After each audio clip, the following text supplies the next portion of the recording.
Welcome to another instalment of My Blue Heaven. I'm here to preview our round 21 game against the St Kilda Football Club on Sunday, 3:20. And I don't generally do this, but if you're new here, if you've somehow clicked onto this video and you're new, can you please subscribe or like this video? Is that what you say?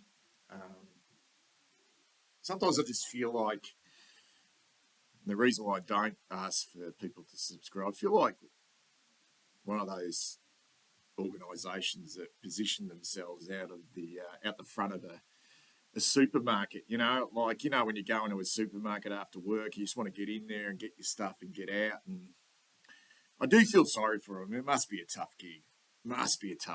Trying to flog raffle tickets for a charity. I don't know. It's just like awkward at times. You just want to had a tough day, want to get inside and outside, and you've got So that's why I don't do it. That's why I don't generally do it.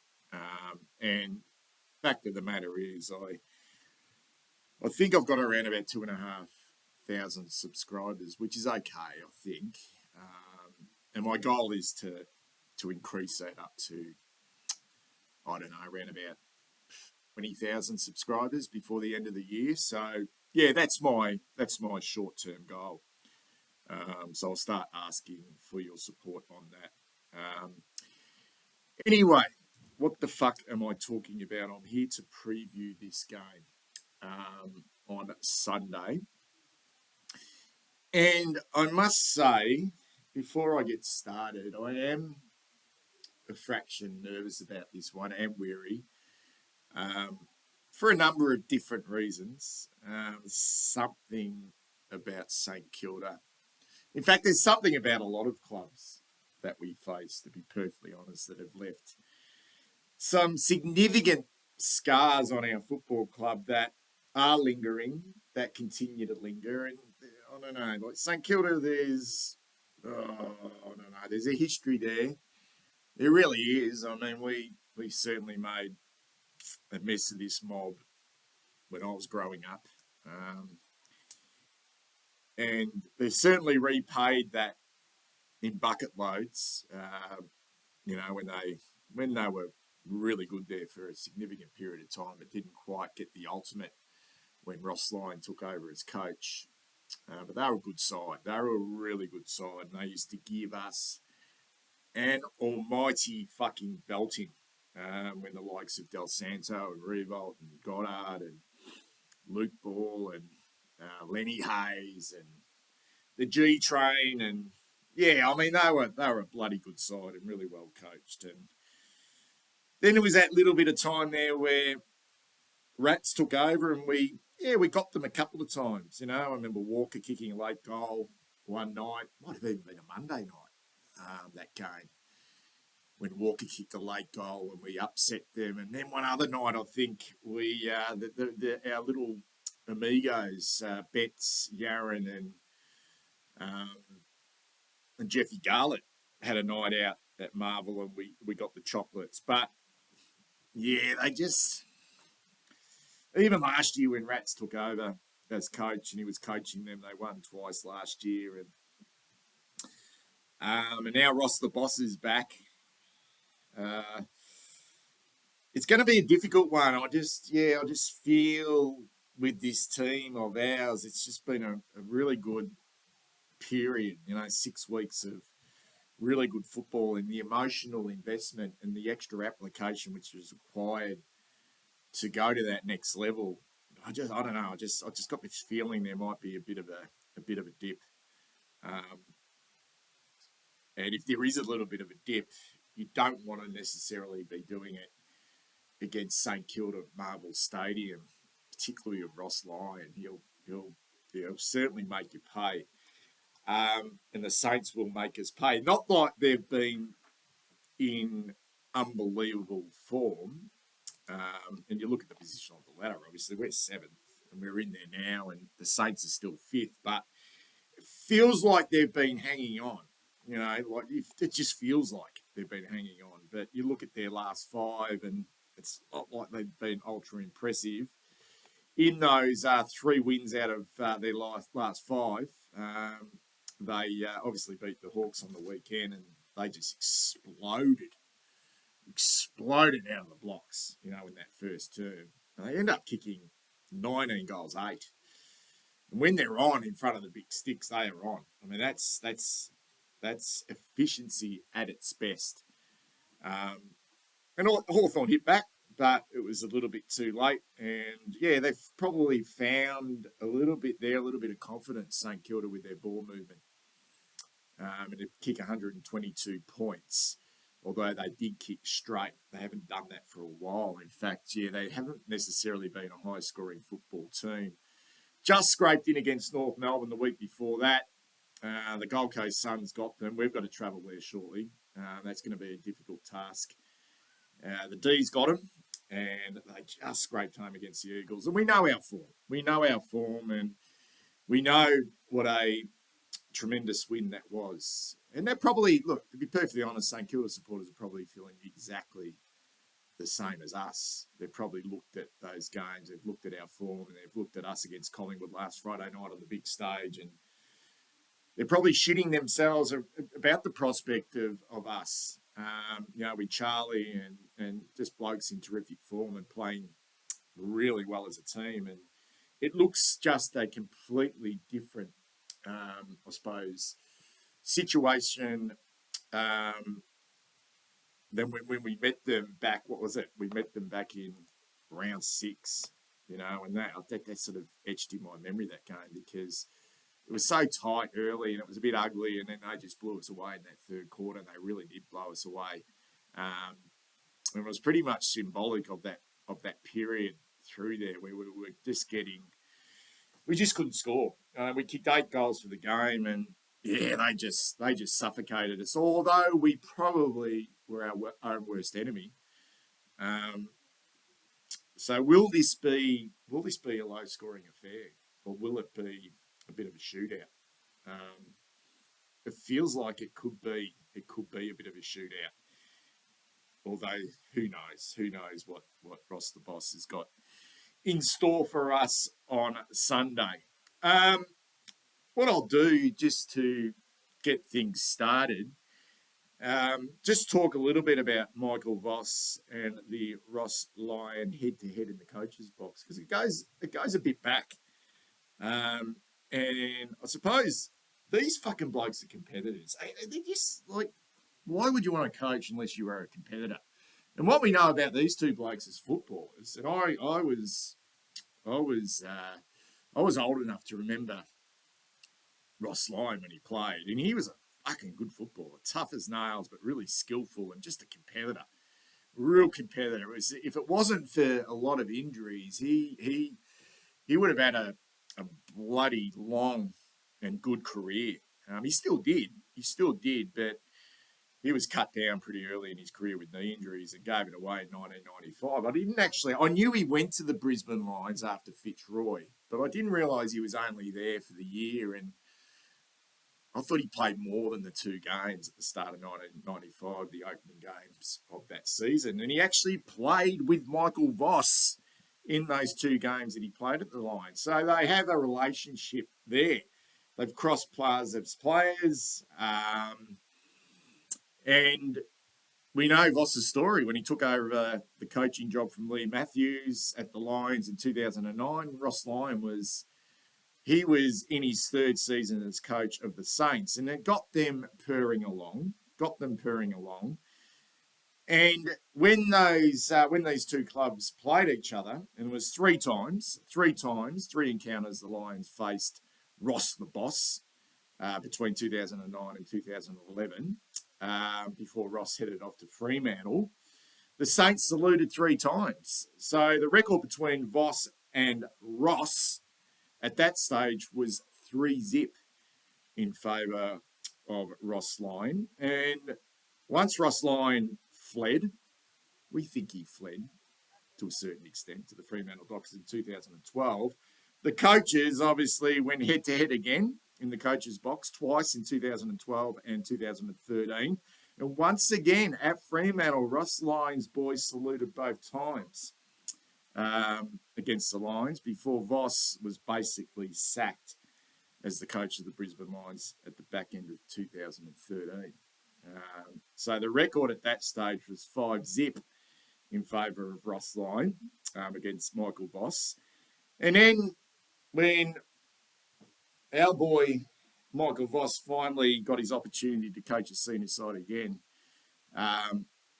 Ross Lyon's working in the media, but he's just fucking lurking around because, if we're led to believe he wanted our job but didn't want to go through the process, but who fucking knows what was going on there. But they went with Michael Voss, and almost feels like, that's the type of character that Ross Lyon is. He's pretty fucking determined and very competitive, and maybe took that as, I don't know. He's probably angry still and just being a bit stubborn, and he probably can't wait to play us on Sunday.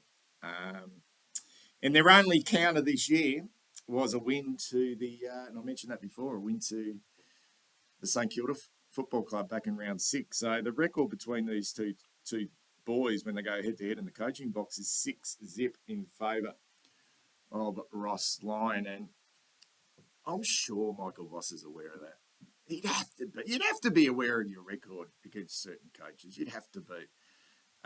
He would have been well aware of his record against Craig McRae, great mates, premiership teammates. Would have known that the Pies got us twice last year. Would have known they got us again. So it was 3-0 in favour of the Fly. Now it's 1-3. So he gets one back at his old mate. So I don't know. Does he want to go 7-0? Does he want to go 7-0 against Ross Lyon? It just feels like, guys, there's a bit of mind games going on with Ross Lyon. We know he can coach. And we know it's more than just mind games as well. But there's been a bit of that throughout the week. But, I want to really think about it. Sure, Ross Lyon's record might be better than Michael Voss. But at the end of the day, fucking Ross Lyon, I really like him. And this is not, but he hasn't fucking tasted the ultimate. He hasn't tasted it. And neither's Michael Voss. And there's the race on. There's a race on to see potentially which one of these two blokes can score a premiership for their club. And Ross Lyon's the second time round at St Kilda, didn't get the job at Fremantle, has come close. But the record books won't say anything about how close you got. In fact, this is a real big opportunity this weekend to put all that competitiveness that Michael Voss has got, and probably what he's been able to show, really. The resilience he probably has shown over the course of this year, that, this is a fucking great opportunity for him to get one up on Ross Lyon.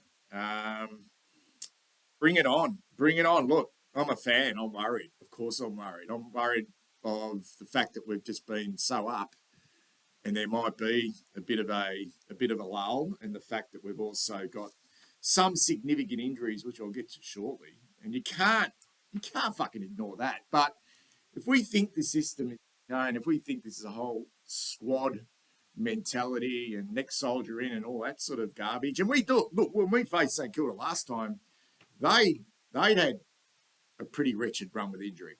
But he had them playing in a certain manner. Their application was so high that, they just blew us away. So if we think we are on the right track, does it really matter? Oh, I don't know. We're still going to find out. We're going to find out this weekend what this, I suppose, looks like, not what it means. I mean, I actually can't go this weekend. I got my youngest son's under 16 footy final, elimination final, which starts at 2:00 in Truganina of all fucking places. And I know this game's at 3:20, but it's going to be one of those situations where it's going to be in the last quarter of my son's game, and I'm just going to turn the phone off and just keep away from people and get home and watch it on delay, which is not ideal. I really wanted to be at this one, but I am generally excited about my son's elimination final, Werribee Districts v Sunshine, in a big under-16s elimination final. I'm pretty excited about that. But I don't know. You know when you just want to be at a game, and it is a St Kilda home game, I just feel like we need all the support we can bring from a spectator point of view. Really dislike away games at Marvel Stadium. Yeah, it almost feels like you get a little bit drowned out by the opposition. Anyway, it's going to be on. It's going to be on. Thoroughly looking forward to it. Both teams, look, when you look at the stats, you look at the stats, there's not a hell of a lot of difference. You know, they're actually averaging more disposals than us, and I think that is, I mentioned that in my review of the Collingwood game. You know, like we've dropped considerably in our possession count. We're playing a lot more direct and attacking the corridor a lot more, and yeah, just playing a lot quicker brand of football. And I think that's what the Saints are trying to do as well. I think they're now in a position to be a little bit more proactive. And this is why I feel like this could be a hell of a lot higher scoring than it was in round 6. So they've got some genuine weapons and some genuine class back into that team, which is, and guys that have had decent records against us in the past. So what I might do is just go through the teams. Let's start with us first, and then I'll get on to the Saints. And losing Chera, I mean, and Mitch McGovern, both with hamstring injuries, makes me fucking angry, to be perfectly honest. It just frustrates the hell out of me. And I'm not going to, you know, like, it's easy to point and blame, you know, but it just makes me really fucking angry. Because they're two really important players. I mean, Chera has just been our most consistent performer, and is just a constant midfielder who doesn't. His level doesn't drop too low.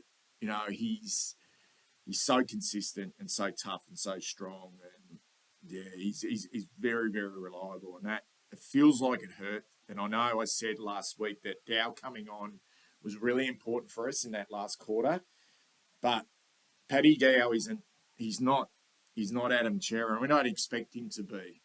So if Dow does play a full game, it concerns me just a little bit. It feels like this. If he does play a full game, Paddy Dow, he's going to have to play. He's going to have to play a blinder, or he's going to have to play at a level which I suppose Adam Chera would play at. Different types of players, but he's going to have to play at that standard for us to I think win this game. And it's not just on Paddy Dow; others have to step up as well. But that's the type of, if he's going to get a full game of football, he's going to have to come in and perform not as a bits and piece player in the background. He's going to have to come in and make a significant impact. And don't get me started on Mitch McGovern. It just fucking annoys me. It really does. It just really annoys me. Does it hurt us much down back? Probably not. But they're just injuries, and the disruption that it causes when you're trying to get that stability. Injuries are ones that, well, you've got to take the time to get them right, and not being able to get Chera's right and probably bringing him back too early is fucking frustrating in itself. Ed Curnow, Jackson Binns, Josh Honey, Sam Durden, interesting one, no Lewis Young, overlooked altogether. and Zach Fisher come onto the extended bench.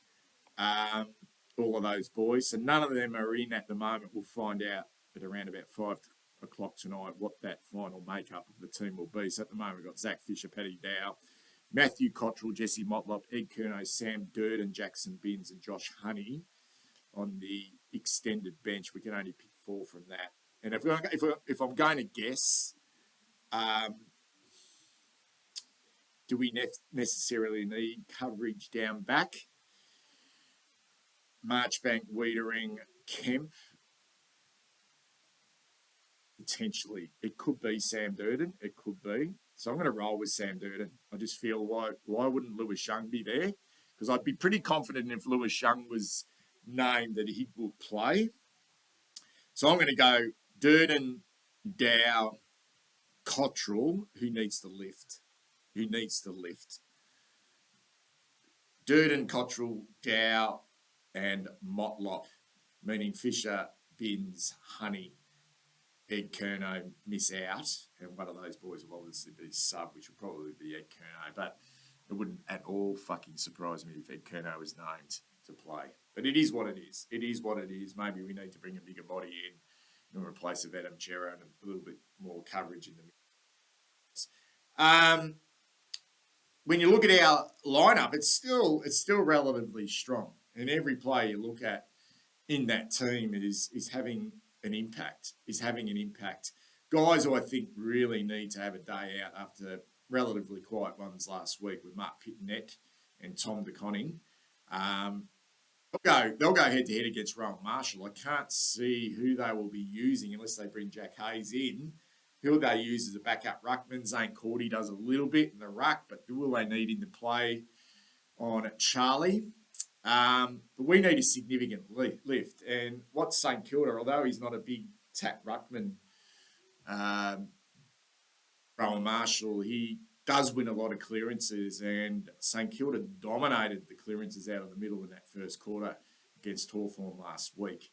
And we need to be on top of our game in that aspect. And I just thought De Koning and Pitnet, I don't know if it works. I just don't know if it fucking works. And De Koning just needs to extract the digit out of his arsehole and start clunking a few forward of centre. Because if he can't, he's rendered fucking useless. Although, I must say, for Charlie to be able to play the role that he'll play tomorrow night, we do need an extra big down there just to stretch them, to move them away, to allow Charlie to be able to do his thing. But we just need this fucking TDK. We just need him, mate, to fucking start clunking a few. Seriously, when you're that tall and that athletic, it's just fucking not good enough to be able to take a few marks. And we need to see it. We just need to see it on Sunday. So that's our team. Yep. I like it. It looks hard working. Be interesting to see how Marchbank goes after playing his first game back. My only knock from last week's performance was our inability to, I suppose, spoil and get the third man up in our back half, and we just allowed Collingwood to take too many contested marks. And if I remember back to our game against St Kilda last year when they had Ryder, Max King, and also Tim Membry, they killed us. They killed us in the air that night. They absolutely fucking torched us. And we've got to get better at that. We really do. So that maybe thinks why that Durden may play. Because maybe they've identified that as a bit of a concern. Anyway, St Kilda, they're going to go with Hunter Clark. They've brought back. Well, they've lost. I think Zach Jones, is a pretty good player. He's injured. But you look at their ends. Bradley Hill, Jack Hayes, Max King and Tim Membry. And their extended bench. Hunter Clark, Liam Stocker, Jack Billings, Marcus Winhager, Jade Gresham, Max King, Jack Hayes and Tim Membry. Interesting thing about their extended bench, guys, is that there's 4 guys mentioned there Stocker, Billings, Winhager, and Gresham, who all played last week. Did Hunter Clark, and I think Hunter Clark played last week as well. Anyway, what I'm saying is they've also named Tim Membry and Max King on the bench and Jack Hayes. They can't play them all.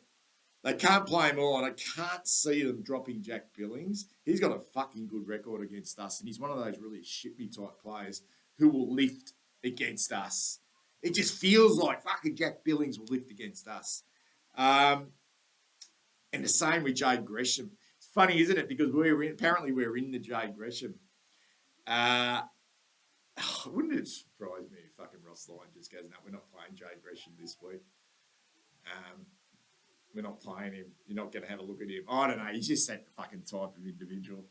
You wouldn't put anything past Ross Lyon to play funny games with his players. I'm not quite sure what they're going to go with. Will Liam Stocker played against us last time. Yeah, his form is just, I think it's probably plateaued since a pretty good start to the season. But their side looks good on paper. You know, they get Hill back, running machine. They lose Dougal Howard, who is a bit of a whipping boy amongst Saints fans. But there's still, you still look at Callum Wilkie and Josh Battle. And without Harry, you know, you think either Battle or Cordy could play a role on Charlie, just a really selfless role. And Wilkie, Wilkie's got the ability to play a role as well, and it gets some fucking run. I reckon Nasai Wanganeen Malia is in terrific form, had a big game last week. Jack Sinclair, another terrific year, always plays well against us. Jimmy Webster's a hard nut. Mitch Owens, I think he's probably a little bit like some of the St Kilda players, started the year off really well, then had a bit of a dip in the middle part of the season, but now is starting show form again. He's kicked 8 goals in his last 5 games. Good player, very good player, played well against us last time as well. Mason Wood has had a terrific year on his wing. It's going to be a big job for Blake Acres or a Matthew Cottrell or Sam Doherty, whoever starts out there. And then they're just their fucking smalls. I mean, Jack Higgins, cheeky, Dan Butler, fast. And Cooper Sharman played really well last week as well. So that sort of got me thinking about those guys on the bench. You have to play King and Memory, wouldn't you? So if they're going to play them, and Cooper Sharman played well last week, can you play them all? Like, you can't fucking play all those, because he's what's Cooper Sharman? 194. I think he's been good, and he's really exciting for St Kilda. And Caminiti as well. Like, you don't take him to the fucking tribunal and get him off. So it's going to be absolutely fucking fascinating to see which way they go here, St Kilda. And it's a bit of cat and mouse as well, because we'll be probably thinking, do we play Sam Durden? Do we do this? You know, Max King will come in, Membry will come in. They're suddenly a little bit taller than we are down back. And it just throws everything out. It just throws everything out. But at the end of the day, look, selection. We fucking know if we go into this game, not with, I honestly believe our attitude's good. I got no problem with our attitude, but it's whether we can, because I feel like we will need to be at our absolute best in regards to effort and application. And we will need to go above and beyond, because we just know that Ross will have his boys really fired up for this. And we have to think the same way about Michael Voss in our group. I don't know. Ross has been around for such a long time now, and he's